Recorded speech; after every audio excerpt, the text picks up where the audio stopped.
හුඟක් උන් මෙතන කොටනවා ජෙප්පෝ හොරු කියලා. ජෙප්පෝ හොරු නන් නෙමෙයි.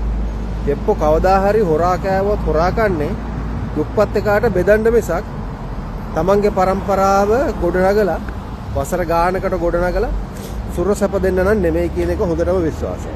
හැබැයි ජෙප්පෝ එහෙම හොරා කන්නේ නැහැ. හොරා කෑවොත් කන්නේ ඔන්න ඕකට. තේරුණාද? ඒකෙන්ද අපිට විශ්වාසයි ජෙප්පෝ කියන්නේ කවුද කියලා. ඒ හොරා කන කට්ටිය තමයි මේකෙන් ඈත් වෙලා ගියේ. පේනවනේ. ඈත් වෙලා ගිහිල්ලා ඒගොල්ලෝ කරපු දේ මොකද? හොරා කන්න බැරි ඒ ජානවල අප්සෙට් එක.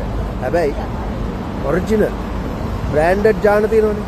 බ්‍රෑන්ඩඩ් ජාන හොරා කන්නේ නැහැ. හිඟා කෑවොත් හොරා කන්නේ නැහැ.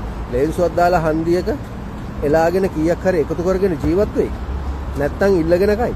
හැබැයි හොරා කන්නේ නැහැ. කපටි වැඩ කරන්නේ නැහැ. වංචා කරන්නේ නැහැ. බොරුව කරන්නේ නැහැ.